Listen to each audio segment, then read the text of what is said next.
Bonjour à toutes et à tous, ravi de vous retrouver pour ce nouvel épisode de 3 questions sur le rendez-vous de la revue fiduciaire qui vous donne la parole. Alors cette semaine, nous allons nous intéresser au bulletin officiel de la Sécurité sociale et ses changements de doctrine paye. La première version du bulletin officiel de la Sécurité sociale dit BOSS est en ligne depuis le 8 mars dernier. C'est un nouvel outil, pas encore connu des praticiens de la paye. Avec nous, Catherine Sebat, rédactrice en chef adjointe RF Paye pour répondre aux questions qu'il a suscitées. Bonjour Catherine. Bonjour Marianne. Alors, pour commencer, est-ce que vous pourriez nous faire une petite présentation officielle du BOSS, s'il vous plaît, Catherine? Bien, le BOSS, c'est une base documentaire numérique accessible depuis Internet, depuis le site boss.gouv.fr. C'est un petit peu le cousin du BOFIP de l'administration fiscale. Donc, il a vocation à présenter la doctrine administrative en matière de cotisation et contribution de sécurité sociale. Il se substitue aux instructions et circulaires de la direction de la sécurité sociale. Et comme celle-ci, il est opposable. Très bien. Alors maintenant, Catherine, on passe aux 3 questions retenues par la rédaction. C'est parti pour la première question. Carole, assistante RH Paye, souhaite savoir pourquoi parle-t-on de changement de doctrine paye? Alors, le BOSS, c'est, pour reprendre les termes de l'administration, construit essentiellement à droit constant. Mais en fait, c'est dans le « essentiellement » qu'il y a une petite nuance parce qu'il comprend des changements de position de la doctrine administrative. C'est ça qu'on vise par changement de doctrine paye. Bon, à titre d'exemple, celui qui est très d'actualité, c'est sur les frais de télétravail. Donc, il reprend les tolérances qui avaient été fixées en matière de frais d'allocation pour frais de télétravail, mais aussi il en rajoute une qui est maintenant une allocation forfaitaire par jour qui sera possible de 2,50 € par jour dans la limite de 55 € par mois qui n'existait pas auparavant. Autre exemple, il durcit les conditions d'application, de mise en œuvre de la déduction forfaitaire spécifique pour frais professionnels, ou bien encore, il prévoit la possibilité de proratiser le plafond de la sécurité sociale pour les forfaits jours inférieurs à 218 jours.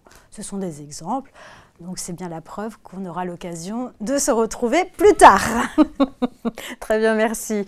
Alors la deuxième question nous a été posée par Gilles, directeur administratif et financier. La voici. Le BOSS donne-t-il aux entreprises le temps de s'adapter au changement de doctrine paye? Alors pour l'instant, le BOSS comprend un premier lot de fiches qui seront opposables le 1er avril 2021. Donc ce premier lot, il correspond aux questions estimées les plus fréquentes par l'administration, donc à savoir l'assiette et l'assujettissement, les avantages en nature, les frais professionnels et aussi les indemnités de rupture du contrat de travail et enfin les allègements généraux de cotisation et les exonérations zonées. Donc c'est applicable bientôt, là, le 1er avril 2021, enfin opposable. Mais l'administration, à l'occasion d'une webconférence du 11 mars 2021, a indiqué que si l'entreprise a besoin d'un temps d'adaptation sur 2021 et a visé le cas des entreprises qui ont besoin de changer leur système d'information ou bien de négocier dans leur entreprise, eh bien, l'entreprise aura la possibilité de s'adapter sur l'année 2021. Ce qui est une manière de dire que, dans ces cas, la règle d'opposabilité au 1er avril sera différée au plus tard au 1er janvier 2022. C'est donc à suivre, d'autant qu'il a été indiqué que des précisions devraient être ajoutées dans le BOSS sur les points d'évolution en vue d'intégrer cette notion d'adaptabilité sur 2021. Très bien, merci. Alors déjà, 3e et dernière question avec Lise, directrice juridique, qui nous demande si le BOSS comprendra des rescrits sociaux anonymisés. Alors c'est vrai que de longue date, dans le Code de la sécurité sociale, il est prévu qu'un certain nombre de rescrits rendus anonymes soient accessibles, soient publics sur un site.